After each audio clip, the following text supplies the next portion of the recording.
Our last information item of this evening is our 2018-19 Enhancements and Priorities. And trustees, we had a little bit of a preview of this at our board retreat, so this isn't all new, but Dr. Swift will lead us through this part. Thank you, trustees.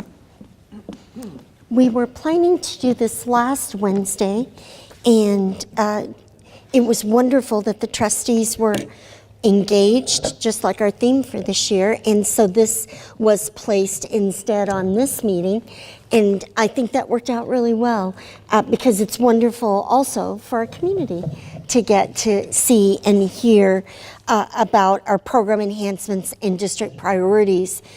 In an organization that serves more than 18,000 students, it's impossible to get all of our work into a single document because a lot of our work is back of the house work that we're doing every day in teaching and learning that we're doing in classrooms, and we wouldn't note those things as major initiatives or new programming. So these are particular areas that the board has established in the past in which we will work continuing improvement initiatives. And I think it's important to take a look at this at the beginning of a school year as we think about what are the priorities that we've set. And for those who may be watching in the community, I just want to remind folks that these priorities emerged from the 2013-14 listen and learn process. So our board at that time didn't make things up necessarily. You really chose these priorities from what our community stated that they wanted in our schools.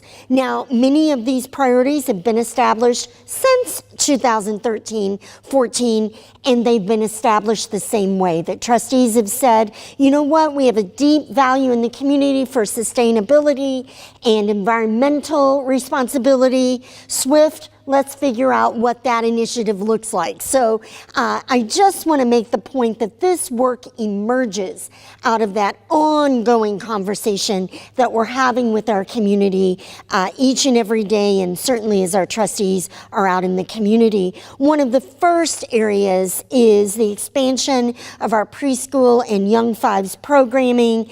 You know, we started with just 2 classrooms back in 2013. This fall, we will have Young Fives programming in every one of our K-5 buildings, plus A2 STEAM at North Side. So in 20 of our buildings, we have Young Fives programming, and I'm pleased to share that we have just a few spots remaining. So any parents of 4-year-olds, 4.5-year-olds out there who would like to get in, we still have just a little bit of space for you. The important thing about this endeavor is really around closing achievement disparities and making sure that every child has a strong and robust start to school. Trustees, you've heard me speak at length about the importance of early childhood learning. The research is strong and powerful about what a difference it makes, particularly in those areas that you and I are vigilantly monitoring for kids, students who suffer or come from poverty, for students of color, for students with special needs, for students who have English as their second language. Those areas are benefited. All students benefit, but those students benefit even more. We're doing these initiatives in alphabetical order for lack of any better way to organize them. The second area where we have a priority is around environmental education. This grew out of our long tradition in the Ann Arbor Public Schools of an appreciation and respect for environmental education. Mr. Dave Siegel has overseen this program for a number of years, and it was his predecessors were also very strong. This year we're bringing in the Freeman School property. Trustees, when it's ready, Mr. Lautzana will give us a heads up and we'll all head over to see what it looks like. It was not at the top of our priorities. We wanted to get schools ready first. and we're reminding the community that each and every student will have the opportunity to do environmental education, as we always have out in the community, but also benefiting from this 40-acre site, half grassland and half wooded. It's going to offer wonderful habitat and life cycle learning opportunities out there at Freeman School. Ms. Bacalor is also organizing some Rec and Ed programming that will be housed through this location as well. We can't wait to see our first groups of students get out to Freeman property. We have environmental sustainability as a priority in the district. We are just emerging with a vision and a plan. Mr. Emil Laudzana convened an advisory committee that is populated by very impressive individuals with long and wide resumes and deep commitment and passion around environmental sustainability. It is our goal to use this as a lens across all of our decision-making processes and to enrich our role within the Ann Arbor community. Trustees, you're aware, very well aware of our International Baccalaureate. It was the #1 requested program. Mitchell, Scarlett, and Huron have swelled with enrollment since the announcement of this program. We are delighted that in 2018-19, we have our very first, was speaking with Trustee Mitchell before the meeting, I like to call them our inaugural group of IB Diploma Years Program graduates, and they will be graduating in the class of 2020. So they begin on Tuesday, their DP program. We are also adding this fall the career-related program. This, and we appreciate the support of the board as we've researched this across other districts and visited some career program locations. This will give great opportunity for our students interested in engineering, interested in auto, interested in business and marketing, and many more programs will be rolling out shortly. So hang on to your hat. That career-related program will be growing very quickly. We're very proud of our Project Lead the Way in STEAM education. Miss Marilyn Colligan has just welcomed 3 additional Project Lead the Way teachers. I can't wait, trustees, for you to meet them and see the incredible work that they are doing. We will be this fall rolling Project Lead the Way into the Young Fives classroom, so that hands-on, practical thinking, problem solving, critical thinking, learning will be Young Fives through 12th grade at every single location in the Ann Arbor Public Schools. We are the only district in the country to feature that extensive of a program. I'm especially excited, trustees, to finish our work, not that it's ever really finished, but to wrap up this phase of our work in 2018 on our strategic planning. Trustees, as you know, we were out in the spring on a listen and learn tour. We also facilitated an online dialogue through our Thought Exchange programming. I'm delighted that we had over 4,300 individuals engage with us online in offering their thoughts. And you know that folks are offered the opportunity to rate the thoughts as to whether they agree or partly agree or disagree. And we had over 85,000 star ratings given in the Listen and Learn over the March, April, May, June timeline. So we have a lot of data. If my team looks a little weary tonight, it's because they've been plowing through all of that this summer to see what is the strategic plan update that will emerge from all of this database of what our stakeholders have said, and it was students, staff, parents, and community members. What have they said that they want to see next in our public schools? And so we are very shortly going to share with you, trustees, a draft of our updated strategic plan based on what we heard, and we'll very much look forward first to the feedback from the board, from the trustees, and then we're going to get that draft out on tour and visit lots of schools and do another online dialogue to have folks kick the tires on the plan and try it out, give us input and feedback, and make it better.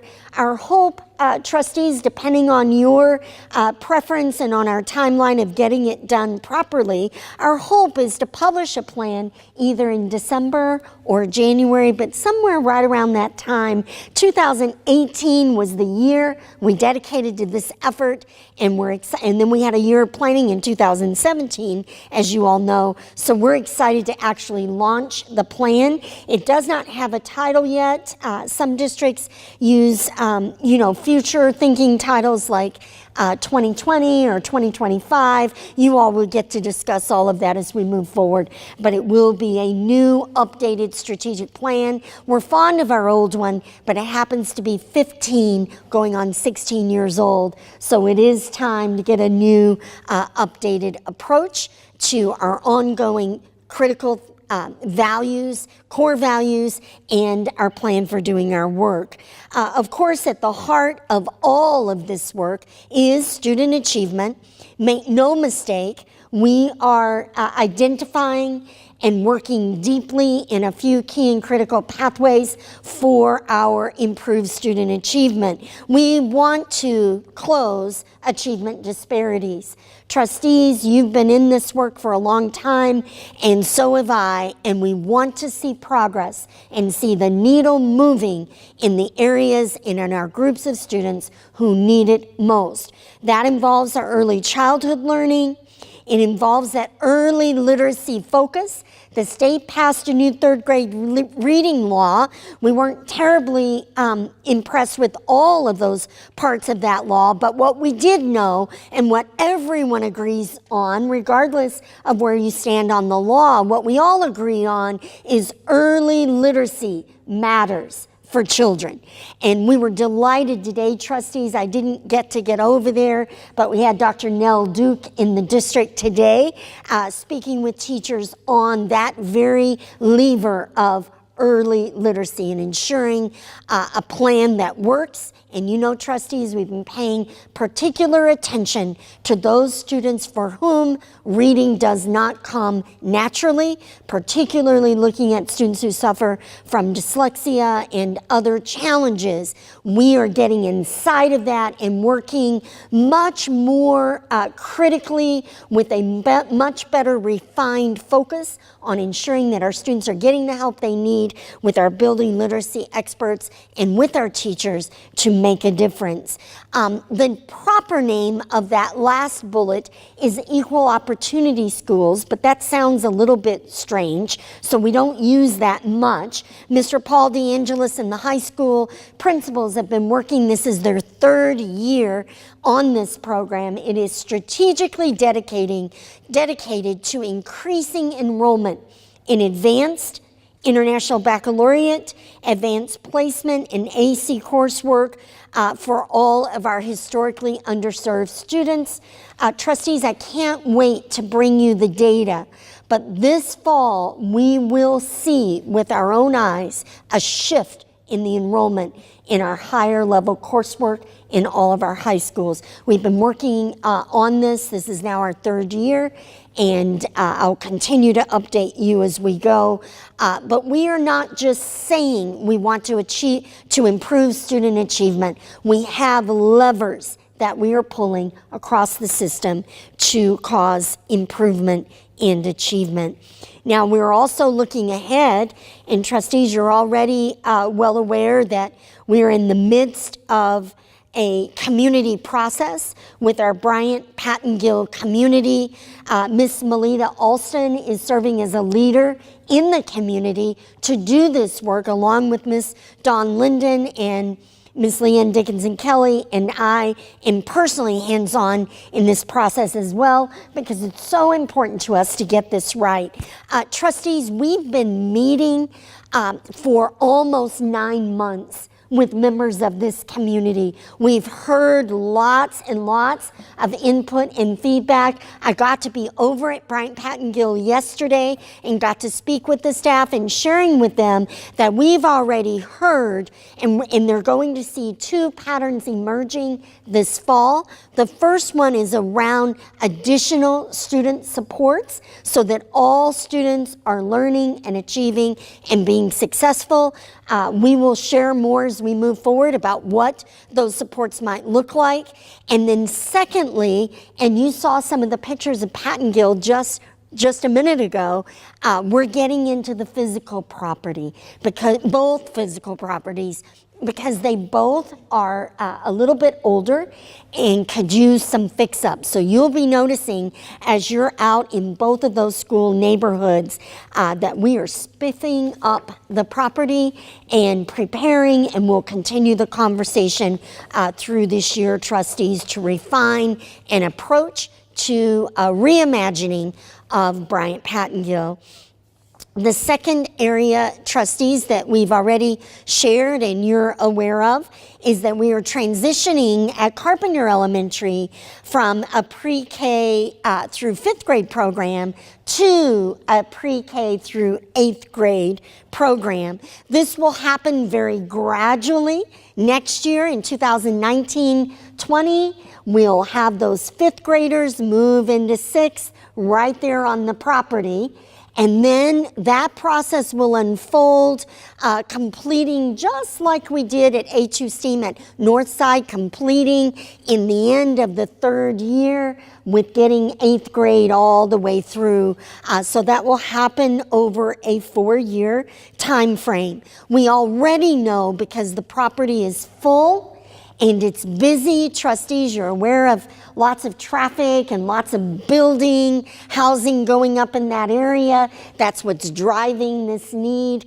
So we are aware that that property is going to need to be physically redesigned, reconstructed. The new Carpenter of the future will not be the little tiny school that it has been for so long. So we're excited about that. And trustees, I was at City Council last week with President Stead, and they were discussing all of the housing going into that corner of our district in the southeast corner. So we're very excited to get this project underway and hopefully to be a little bit ahead or on schedule with the growth.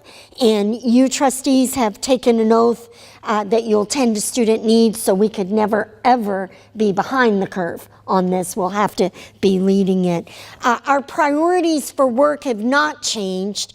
And so we just share a few of the highlights. As I said, we could never, state them all, but you'll see on the next page here just a few of the highlights of what we've been busy working on.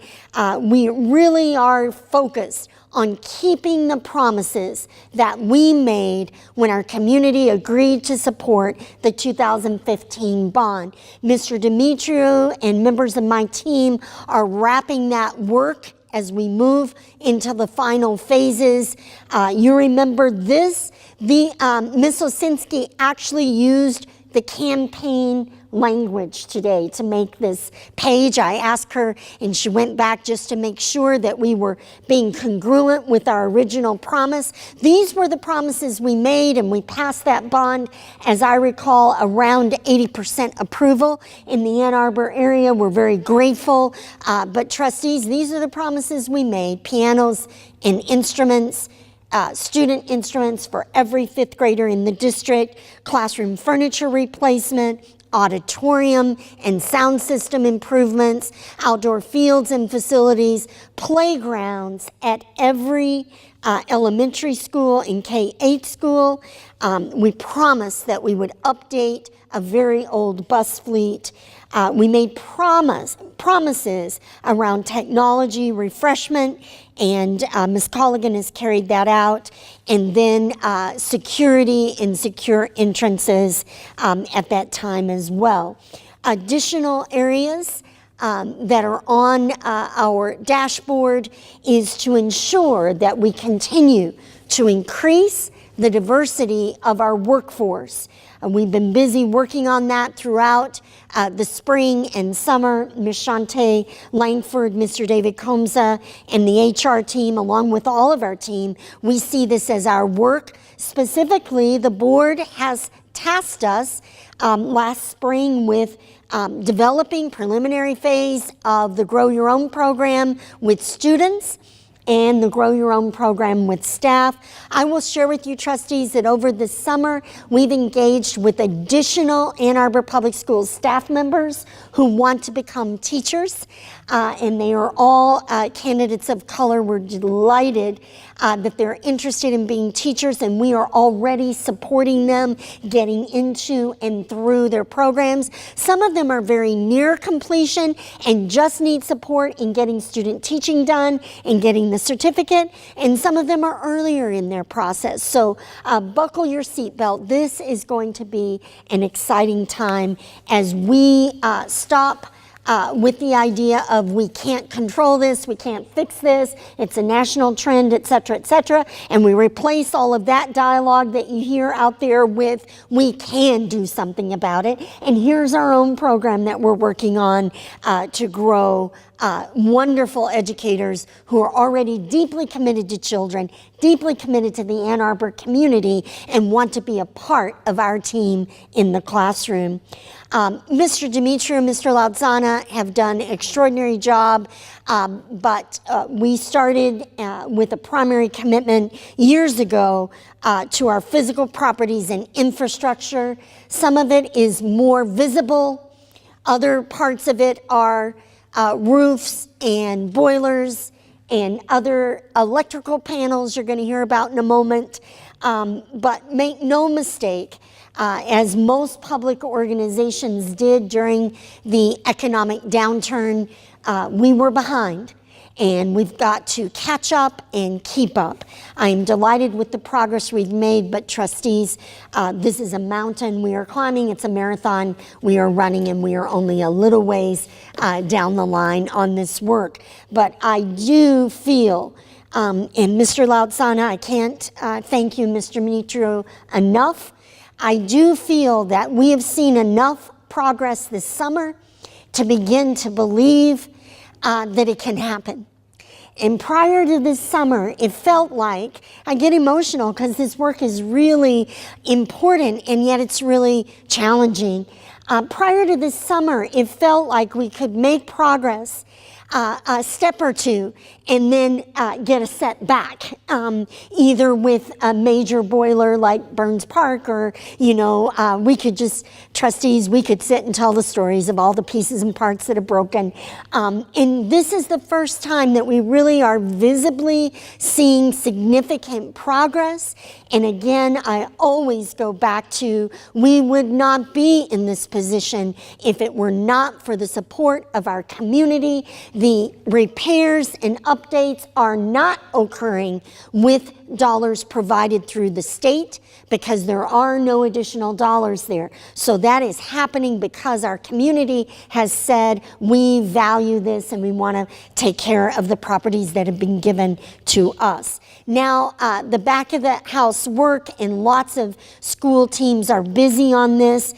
We put them in alphabetical order, and I could make the whole alphabet out of this list, but they include alignment and streamlining of our assessments. We have new information that will come from MDE this year. We'll keep you posted as we go through the year. Arts enhancements, we continue to work to expand our opportunities for students and the arts. That particularly is happening, as Trustee Kelly and I were discussing not long ago, around enrollment growth when we need additional, to meet the needs of additional enrollment. We get to put in some extra programs that make us very exciting in the drama and world language areas. Evaluation processes, I'm very grateful to our evaluation advisory group, and we're excited to launch them this year very soon. They'll be meeting every month to continue to make that process easier and more accessible. Mr. Paul DeAngelis and I will continue our work with the Comprehensive High School Schedule Group. We have mailed recently postcards to the parents of every single high school student. I certainly hope that our four trustees with high school students receive them. Just to remind our parents that if having a later start time would help your child in their learning, we have the pathways ready, so let us know. So we'll continue that work this year. Our international learning opportunities, Ms. Baccalaureate and I will be updating you. We're welcoming students right now from, I don't know, it's many countries all over Europe and Asia and South America and Central America. These students will have such a great year in the Ann Arbor Public Schools, and it's an important part of our program. And trustees, this year, we will actually be sending our groups abroad over winter break and potentially some over spring break. So this is really about our students going and international students coming.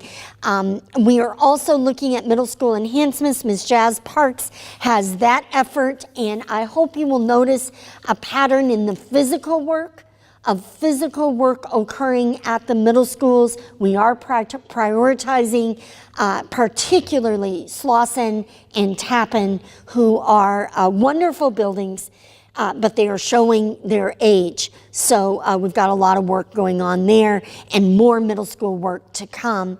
Student safety, trustees, you're well aware of our work in that area. And then social, emotional, and mental health supports. Trustees, I believe I've spoken to every one of you individually, but we have through consolidating some FTE and with a very small investment, we have restored our middle school counselors that were cut back during the downturn. So we're very excited. Mr. DeAngelis, Ms. Parks, Ms. Linden were sharing with me how wonderful it was to see a room today filled with counselors during the counselor PD. That has been a long time coming, and yet we need a lot more in the area of mental health supports. Superintendent evaluation process, we're on a new timeline this year, so we'll be working on that. And then we've already talked about our world language enhancements, particularly with Arabic and Chinese. Moving into the level 4 or AP levels this year, during this school year. And so trustees, our goal was to try to get a playbook, because sometimes folks don't always know what all are our priorities, what all are we working on. We'll continue, this is a draft document. We'll continue to work on it throughout the year, but the goal is that this document could set alongside our strategic plan, our core values, and really be a foundation for how we're doing our work, how we're continuing about our improvement process throughout year upon year, and that we hope we don't chase random items any more than is necessary from our state legislature sometimes, but that for the most part we are following along deeply held values, core values, and fundamental priorities in the district. And so with that, Madam President and trustees, we'll turn it back to the board for any discussion that you have or questions that you may have. Thank you for the opportunity to share. All right, thank you so much for that report.